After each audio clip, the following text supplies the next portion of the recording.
Meet the Ferrari Amalfi Spider, officially the cheapest, simplest, and arguably least exciting car currently wearing the prancing horse badge. And yet, I genuinely think this might end up being one of the last truly great driver's cars Ferrari ever builds. Bold claim, I know, but stick with me for a second. Look at the rest of Ferrari's lineup right now.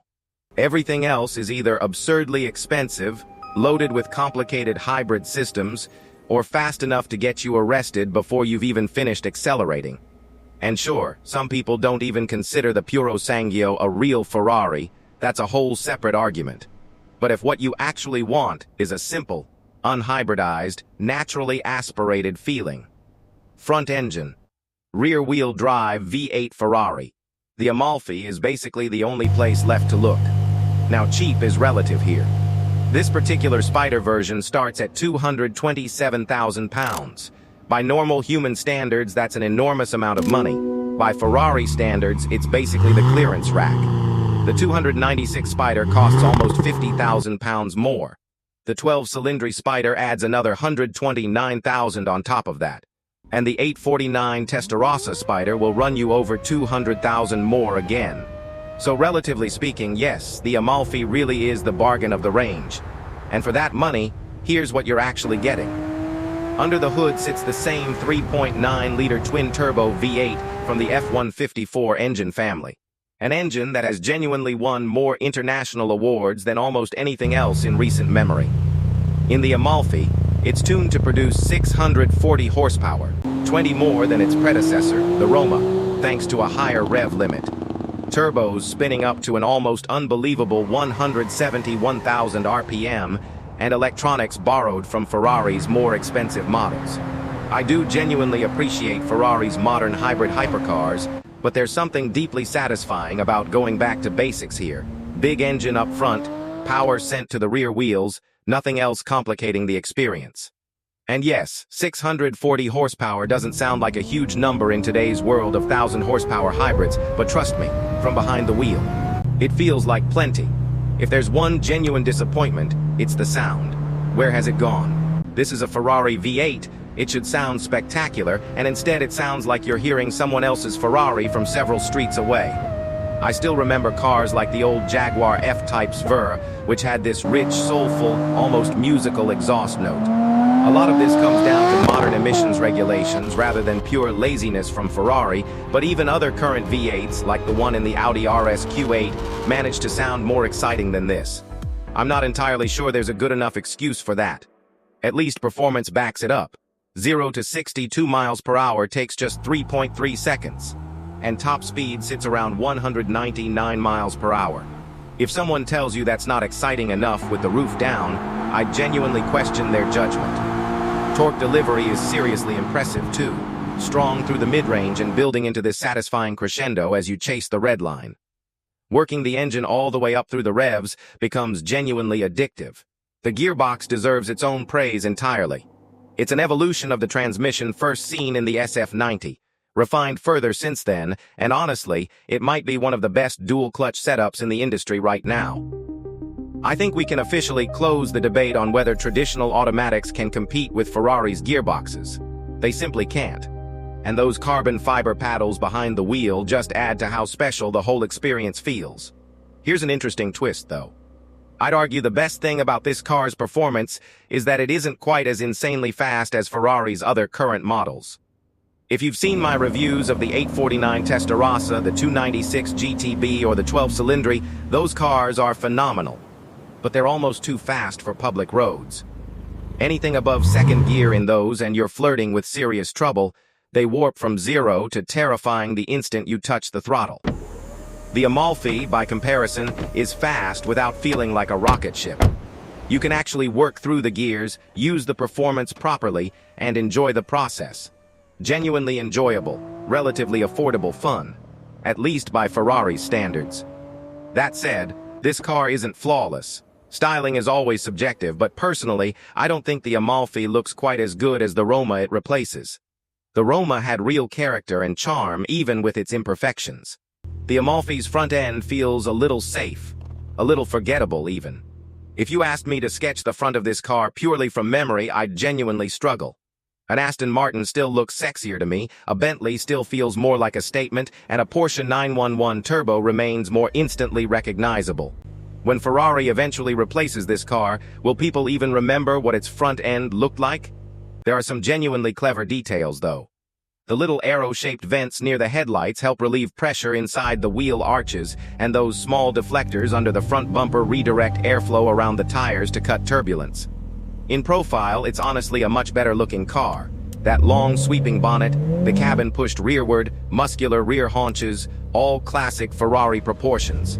The roof looks good either up or down, takes about 13.5 seconds to operate, and can even be raised or lowered while moving at speeds up to 37 miles per hour. It's a 5-layer fabric setup too, which keeps things impressively refined even at motorway speeds. Just know that with the roof stowed, boot space shrinks noticeably. 255 liters roof up, down to just 172 liters roof down. Packlight. As for the rear seats, technically it's a 2+2, but realistically those back seats are only usable by small children, or as Ferrari clearly intended, as a glorified wind deflector to reduce cabin turbulence. If you genuinely need 4 usable seats, buy a Porsche 911 instead and treat the rear seats the same way. Inside at the front though, things get noticeably better. There's a new steering wheel compared to the Roma, and thankfully it uses proper physical buttons again. The Roma's touch-sensitive controls were easy to press by accident and never felt intuitive, so this is a genuine improvement. There's also a satisfying anodized engine start button, a nice nod back to the old F430. Plus the familiar Manettino dial for switching driving modes, including a dedicated bumpy road setting. Infotainment has also taken a real step forward. The Roma's old touchscreen looked like a cheap tablet awkwardly stuck onto the dashboard. That's gone now, replaced with a sharper, higher resolution display that's genuinely nicer to use. My only complaint is its position, mounted quite low, meaning you have to glance away from the road more than you'd like. Ergonomically, it's not perfect, but at least it means the dashboard isn't overwhelmed with screens everywhere. Speaking of extra screens, there's also an optional passenger display fitted to this particular car. Honestly, it's hard to justify. It costs around £3,000 and mostly just lets your passenger control music, activate the massage seat function, or watch the rev counter. Beyond that, it's fairly pointless. Storage is also fairly limited in the door bins, though the center console at least makes up for it with decent space. Overall, it's a genuinely pleasant cabin. Simple, focused, with a real sense of purity to it. But simplicity alone doesn't automatically make a car great. So the real question, what's it actually like to drive? Jump in for the first time expecting pure Ferrari theatrics, and you might initially feel a little underwhelmed. In comfort mode especially, the suspension is remarkably soft, and there's even a dedicated bumpy road setting for rough surfaces, activated through the Manettino dial. Combined with how quiet the engine is in these modes, you might genuinely start wondering if this is really a Ferrari at all. But there's a simple fix. Switch that Manettino into sport, or better yet race mode, and the whole car transforms. It's not an entirely different machine, but it finally starts feeling like the Ferrari it was always meant to be. Suspension firms up, throttle response sharpens, and the steering feels genuinely excellent, quick and precise without becoming nervous or twitchy. That's classic Ferrari balance right there, roughly 48% front, 52% rear. Without any batteries or heavy electric motors weighing things down, there's this wonderfully old-school purity to how the whole car responds. It genuinely feels like a throwback in the best possible way. Worth mentioning too, this car uses brake-by-wire technology, meaning there's no direct mechanical connection between the brake pedal and the actual calipers. Press the pedal, and a computer calculates exactly how much braking force to apply. Sounds slightly unsettling on paper, but in practice, it means completely consistent pedal feel every single time you brake. There's also a clever 6-axis sensor system, constantly reading driver input, car behavior, and road surface grip to fine-tune braking, traction, and stability, all without ever feeling artificial or intrusive. So no, this isn't some completely analog, tech-free experience. There's plenty of modern engineering under the surface, it's just been implemented thoughtfully enough that it never gets in the way of the driving experience. And that ultimately brings us to this car's central contradiction. Ferrari built the Amalfi to be their easygoing, entry-level, lifestyle-friendly cruiser. And in trying to keep things simple, they left it refreshingly uncomplicated. No heavy batteries, no complex hybrid hardware, no overwhelming software layers. In doing exactly that, I think Ferrari may have accidentally built one of their purest sports cars in years. It's far from flawless, the styling won't win everyone over, and the exhaust note leaves plenty to be desired, but underneath all of that, the Amalfi still proves Ferrari genuinely understands the connection between car and driver. And honestly, this thing might just be one of the last truly unplugged V8 Ferraris we ever get.